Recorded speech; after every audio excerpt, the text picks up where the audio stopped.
Hello and welcome to another episode of CSEC Math with Sir Kumar. In today's lesson, we're going to focus on class features. And the class features that we're going to look at would be the class intervals, the class limits, the class boundaries, the class midpoint, and the class width. Now, these class features, we usually look at them when we look at frequency tables with grouped data. So we're going to put back the frequency table that we had from our last episode on the board, and then I'm going to go through each individual class feature, give you the definition, and in some cases the formula, and then we're going to find them. So get your books, pen, and let's get into it. The first class feature that we're going to look at is the class interval. But before we get into the class interval, let's look at this table that we have over here. So you have the masses of 100 students correct to the nearest kilogram shown in the frequency table below. Well, this frequency table, we actually went through the process of getting this frequency table together. That is, when you have the raw data, you take them and you place them into the classes, and then there's a frequency. And also, as you could recall, we had a middle column, which was the tally. But for the class features, we're just going to use the class and the frequency. So any frequency table we could use. So let's look at this one, right? So back to class interval. A class interval is defined as a grouping of statistical data. Class intervals enable the data to be represented and interpreted in a much simpler way.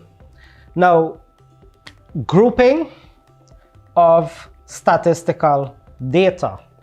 So each one of these classes that we have here, it's actually a class interval. So the first class is the class interval 35 to 39 kg. So like I've said, our first class, or each class, is actually a class interval. So if I ask you the class interval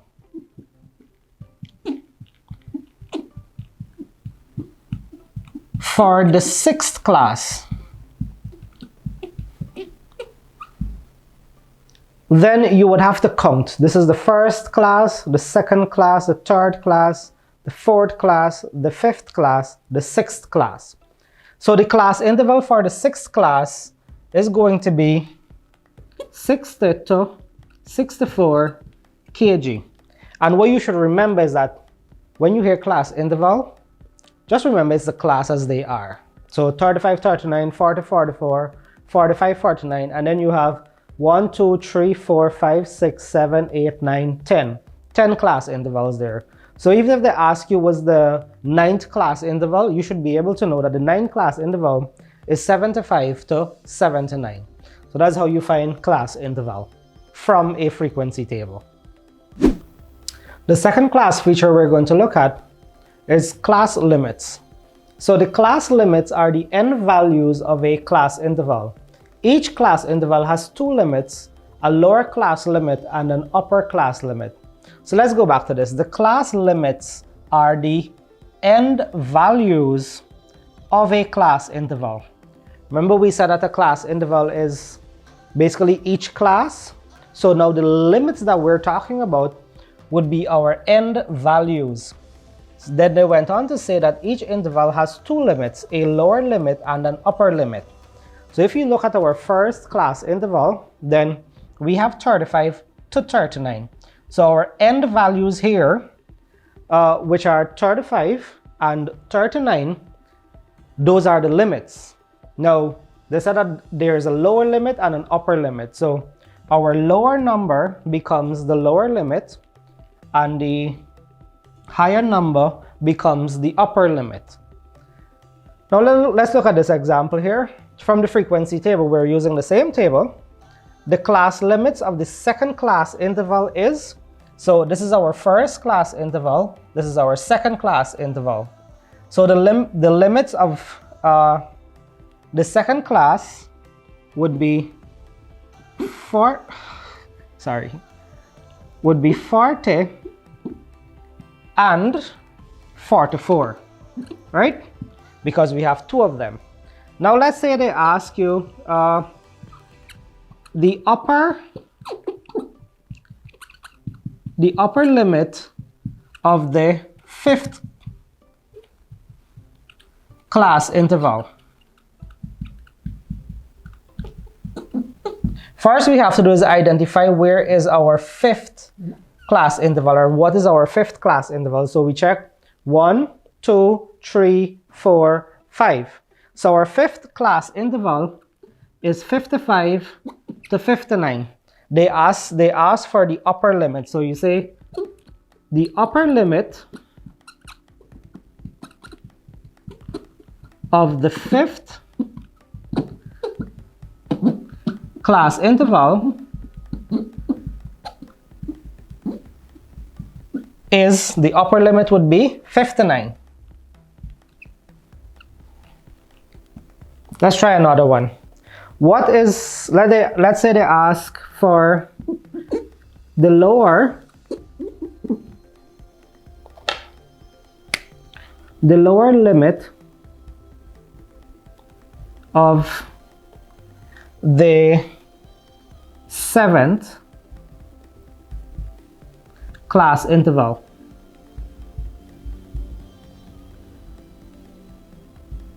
Then you have to go and check for the seventh class interval. Again, 1, 2, 3, 4, 5, 6, 7. So the seventh one is 65 to 69, and they're asking you for the lower limit. Then you say the lower limit of the seventh class interval is 65. So what you should remember is that each class is the class interval, and each interval carry two limits, a lower limit and an upper limit. So as you notice, class interval, class limits, they're building on one another, right? So you need to remember the definition as we go along. So always remember the limits are our endpoints for each interval, the lower endpoint and the upper endpoint. The third class feature we're going to look at is class boundaries. Now, class boundaries are values halfway between the upper class limit of one class and the lower class limit of the next. Well, the definition should tell you what class boundaries are. It's halfway between the upper class limit of one class and the lower class limit of the next. But we just can't look at it. Let's look at the formula and let's try to find these values. So the boundary between two classes is equal to the upper class limit of the lower rank class plus the lower class limit of the higher rank divided by 2. So let's say we're looking at the second class interval, right? We identify our two limits, the lower one being 40 and the upper one being 44. The formula is saying the upper class limit of the lower rank class. Now, if we're at the second interval, then our lower rank class would be 35 to 39. So we're taking the upper limit of the lower rank plus the lower limit of the higher rank. Since we're looking at the second interval, this would be the lower limit of the higher rank. Let's actually work it out and find our value. So we're looking at the second class, the lower class boundary of the second class. This is the second class that we're looking at, right? So the formula is the upper class limit of the first class plus the lower class limit of the second class. So this is the upper class limit of the first class, and this is the lower class limit of the second class. Upper class limit of the first class plus the lower class limit of the second class. And if you look here, it's going to be 39 plus 40 divided by 2. And that would give me 39.5 kg. So the lower class boundary for the second class, it's 39.5 kg.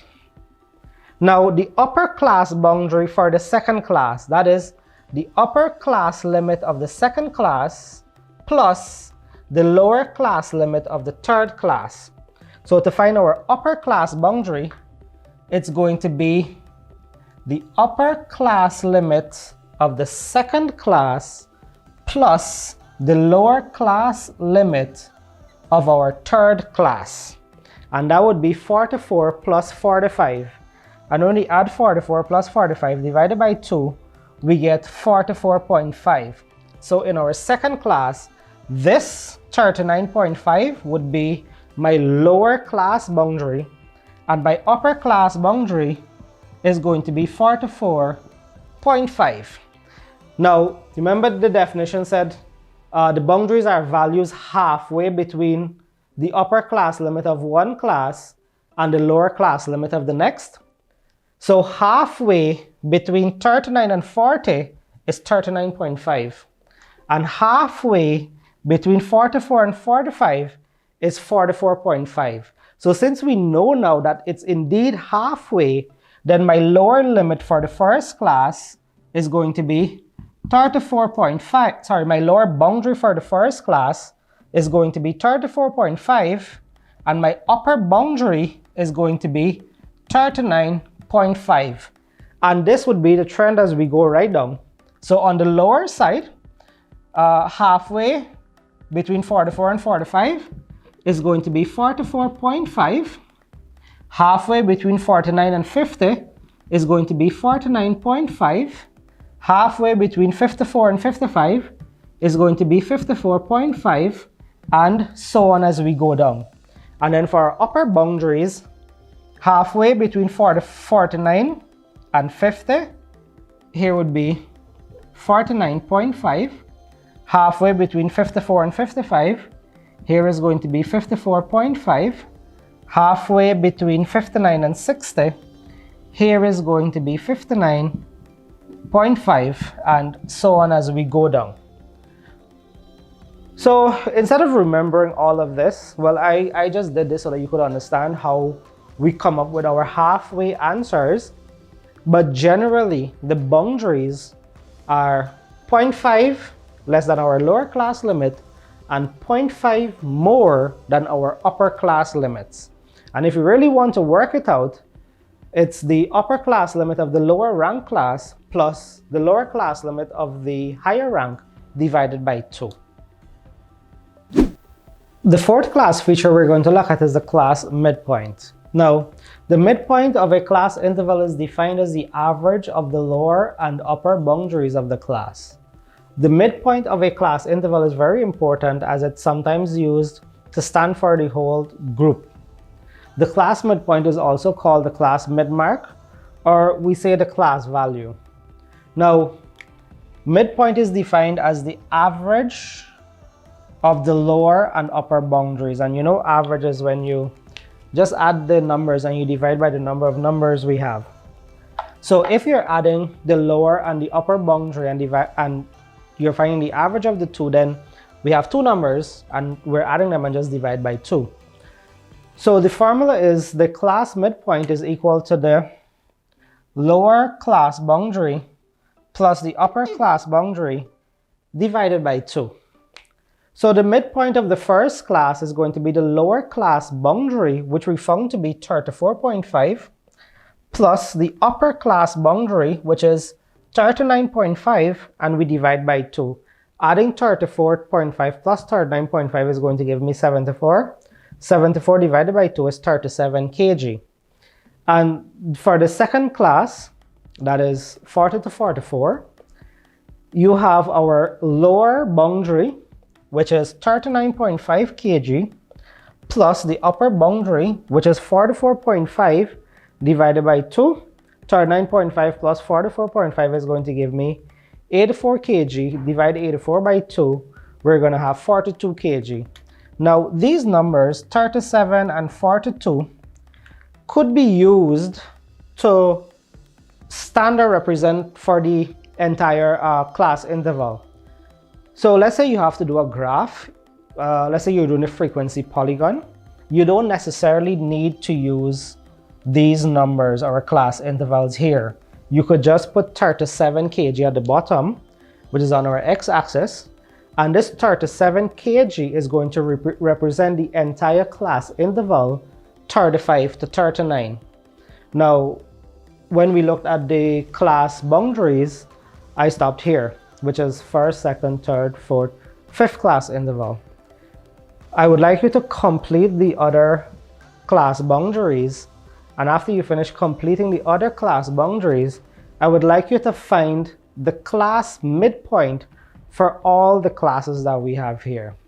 So after completing the boundaries, you're going to use the boundaries and you're going to find a class midpoint for each class interval that we have here. And remember that midpoint is just the average of the lower and the upper boundary. So you just add the lower plus the upper boundary for the same class and you divide by 2.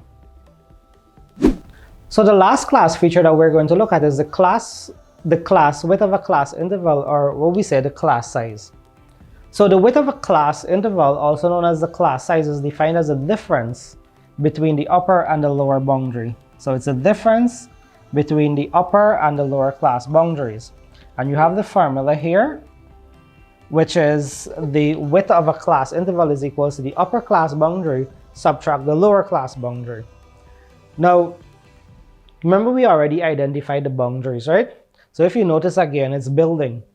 So you had to know the class intervals, then the limits, and then from the limits you get the boundaries, and then from the boundaries you get the midpoint, and now you're at the width. And the width uses the upper class boundary and the lower class boundary. So the width of the first class is going to be the upper class boundary, which is 39.5, subtract the lower class boundary, which is 34.5. When you subtract them, you get 5 kg. And then the width of the second class is going to be the upper class boundary, which is 44.5, subtract the lower class boundary, which is 39.5, and this would also give you 5 kg. What you notice is that the width for the first class and the width for the second class is the same 5 kg. And this would be the width in all the intervals. So the class width or the class size is the same for each one of the intervals. And if you want to test it when you're finished working the class midpoint, you could just choose any random class and find the class width or the class interval, and you're going to see that you're going to get 5 kg no matter which one of the class intervals we use. So remember, the interval is the difference between the upper and the lower class boundaries. So we have an example here. The marks awarded to 40 students are as follows, and then you have 40 numbers here. Now this is taking us back to constructing a frequency table with group data. So what we have to do is we have to use these numbers, and then the first part says construct a frequency table with the following classes: 5 to 9, 10 to 14, 15 to 19, 20 to 24, 25 to 29, and 30 to 34. So we're going to list those classes here. Then we're going to go through our 40 numbers and we're going to construct our frequency table. So let's start. So the first class is 5 to 9, 10 to 14, 15 to 19, 20 to 24, 25 to 29, and 30 to 34.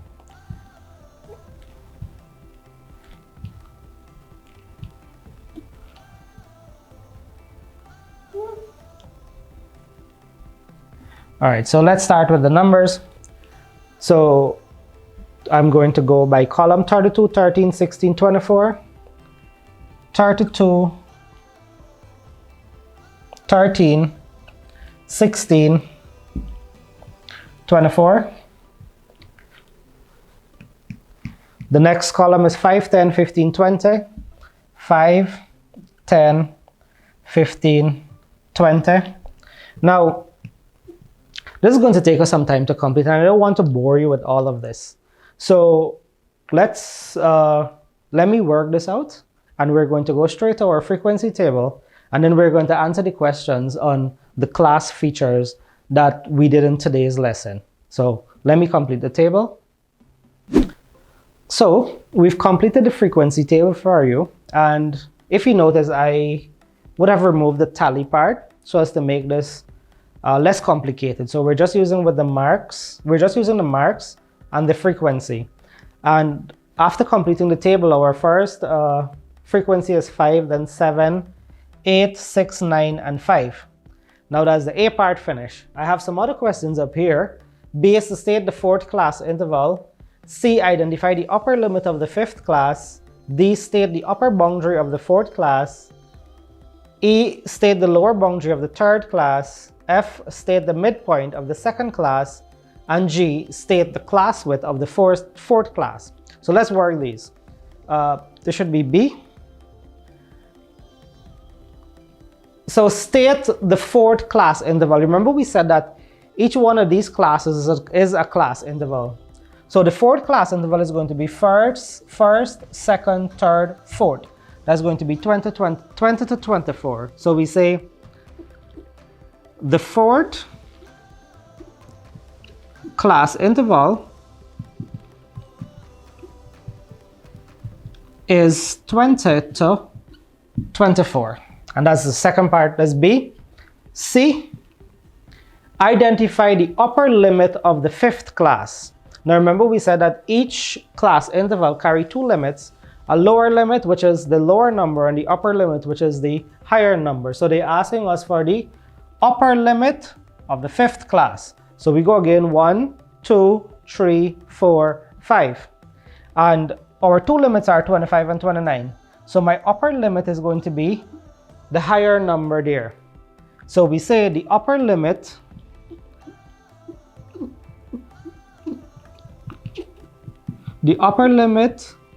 of the fifth class is 29. D is asking us to state the upper boundary. So we're looking for the upper boundary of the fourth class. And if you could remember from our formula, the boundary and we're looking at the fourth class, so we go 1, 2, 3, 4, and they want the upper boundary, so they want the number that's going to be here. So to find the upper boundary for the fourth class, it's going to be the upper limit of the fourth class, upper limit of the fourth class plus the lower limit of the fifth class, 1, 2, 3, 4, 5, plus the lower limit of the fifth class divided by 2. So the upper limit for the fourth class is going to be 24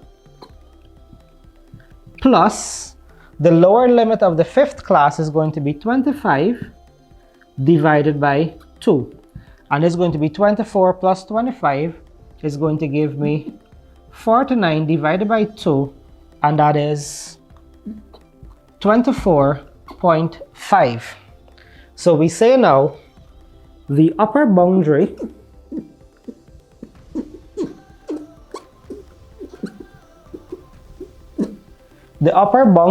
of the fourth class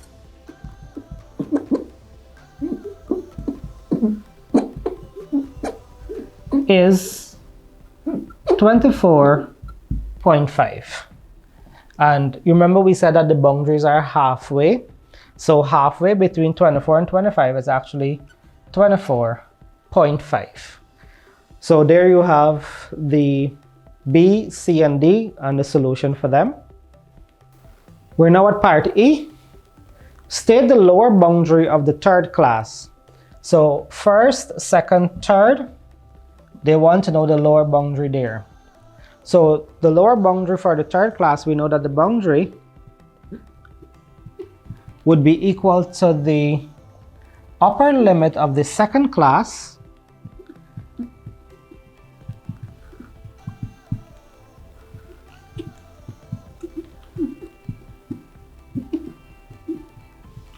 plus the lower limit of the third class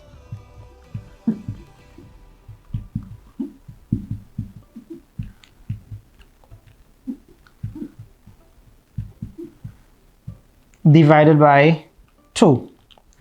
And the upper limit for the second class is 14 plus the lower limit for the third class is going to be 15 divided by 2. This is going to give me 29 divided by 2, and 29 divided by 2 is going to give me 14.5.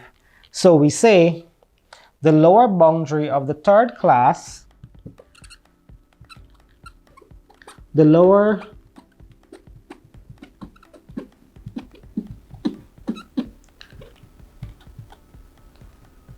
boundary of the third class is 14.5. The next one, state the midpoint of the second class. So that's part F. State the midpoint of the second class. So they want to know the midpoint for this class.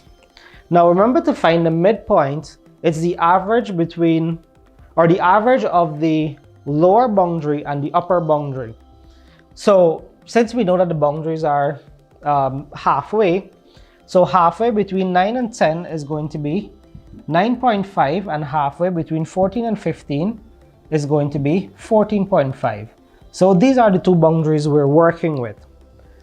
So the midpoint for the second class, midpoint is equal to the lower boundary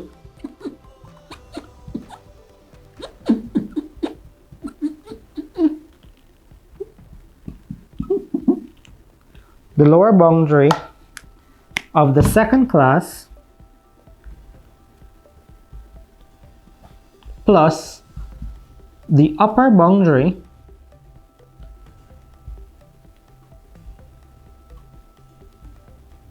of the second class divided by 2. And the lower boundary is 9.5 plus the upper boundary is 14.5, and 14.5 plus 9.5 divided by 2, and it's going to be 24 divided by 2, and that's going to give me 12. So here we say the midpoint of the second class, the midpoint of the second class is 12. So we have one more to work. So the last part of this question is state the class width of the fourth class. So we have to check what is our fourth class. 1, 2, 3, 4.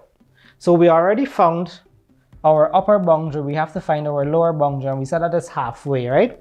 So halfway between 19 and 20 is going to give me 19.5. Now, to find the class width is the difference between the upper boundary and the lower boundary, right? So the width is equals to the upper boundary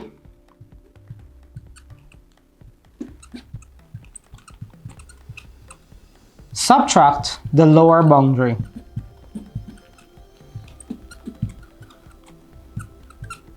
And in this case, we're dealing with our fourth class. So that's 1, 2, 3, 4. 19.5 and 24.5. So the upper boundary is 24.5. Subtract my lower boundary, which is 19.5. And 24.5 subtract 19.5 is going to give me 5. So the class width for the fourth class is 5. So there you saw how we used our raw data to construct our frequency table, and then used our frequency table to answer the questions on the class features, that is class interval, class limit, class boundaries, midpoint, and class width. So to wrap up today's lesson, We've looked at the class features, and those features are class interval, class limits, class boundaries, class midpoint, and class width.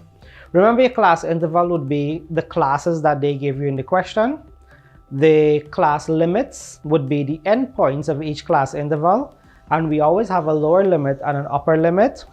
You have class boundaries, and class boundaries is halfway between the upper limit of the lower rank and the lower limit of the upper rank. Then you have class midpoint, which is the average of our class boundaries. So you're going to add the lower boundary plus the upper boundary, and then you divide by 2. And then you have the class width, which is the difference between the upper boundary and the lower boundary. That is, the upper boundary subtract the value of the lower boundary. You would find these questions when you have to solve questions relating to frequency tables with group data. So after you create your frequency table from the raw data given, you would usually get these questions to solve. So in most cases, you would have to do the frequency table for group data first, and then go and answer the questions on the class features.